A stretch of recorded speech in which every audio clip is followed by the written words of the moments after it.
بسم اللہ الرحمن الرحیم۔ قبر کے بارے میں حضرت برا بن عازب رضی اللہ تعالی عنہ سے روایت ہے کہ رسول کریم صلی اللہ تعالی علیہ وسلم نے فرمایا کہ مردے کے پاس دو فرشتے آتے ہیں تو اس کو بٹھا کر پوچھتے ہیں کہ تیرا رب کون ہے؟ یہ تو مردہ کہتا ہے کہ میرا رب اللہ ہے۔ تو فرشتے کہتے ہیں تیرا دین کیا ہے؟ وہ کہتا ہے میرا دین اسلام ہے۔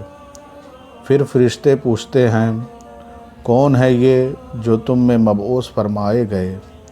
تو مردہ کہتا ہے کہ وہ رسول اللہ صلی اللہ تعالی علیہ وسلم ہے۔ پھر فرشتے دریافت کرتے ہیں کہ تمہیں کس نے بتایا کہ وہ رسول اللہ صلی اللہ تعالی علیہ وسلم ہے؟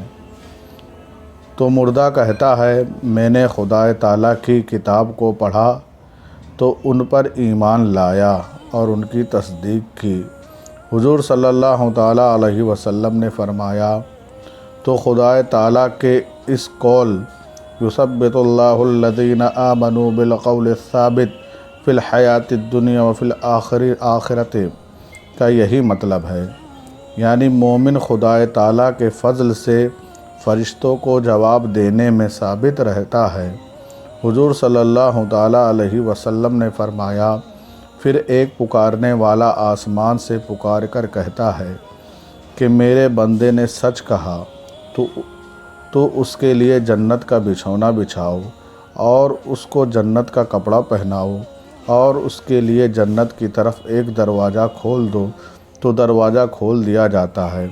حضور صلی اللہ تعالی علیہ وسلم نے فرمایا تو اس کے پاس جنت کی ہوا اور خوشبو آتی ہے اور حد نکاح تک اس کی قبر کو کشادہ کر دیا جاتا ہے۔ یہ حال تو مومن کا ہے، اور اب رہ گیا کافر کا حال۔ تو حضور صلی اللہ تعالی علیہ وسلم فرماتے ہیں کہ اس کی موت کا ذکر کرتے ہیں اور فرمایا کہ اس کی روح اس کے جسم میں واپس کی جاتی ہے اور اس کے پاس دو فرشتے آتے ہیں تو اسے بیٹھا کر پوچھتے ہیں کہ تیرا رب کون ہے؟ تو کافر مردہ کہتا ہے ہاں میں نہیں جانتا۔ پھر فرشتے دریافت کرتے ہیں تیرا دین کیا ہے؟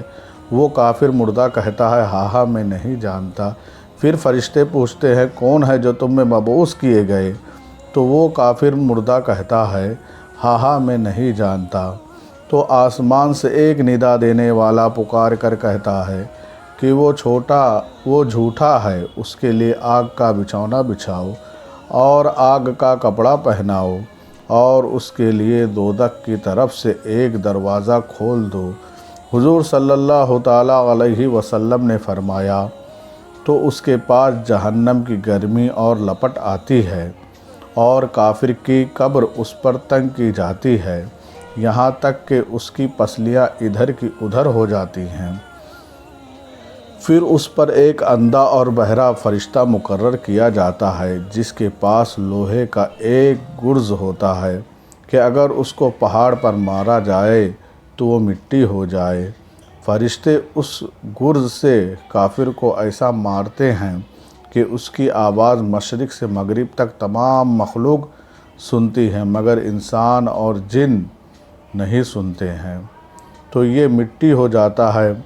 پھر اس کے اندر روح لوٹائی جاتی ہے، یعنی حضور صلی اللہ تعالی علیہ وسلم فرماتے ہیں کہ جو دنیا کے اندر ایمان نہیں لاتا ہے اور کافر رہتا ہے تو کل جب قبر میں اسے داخل کیا جائے گا تو وہ ان فرشتوں کا جواب نہیں دے پائے گا اور اس کو اللہ تبارک و تعالیٰ کی طرف سے طرح طرح کے عذاب دیے جائیں گے، یہاں تک کہ جب فرشتے اسے مار کر ختم کر دیں گے تو دوبارہ اسے روح ڈالی جائے گی اور پہلے کی طرح واپس ہو جائے گا۔ پھر وہی چیز اس سے پوچھی جائے گی اور پھر وہ کہے گا میں نہیں جانتا، پھر اسے اسی طرح کا عذاب دیا جائے گا۔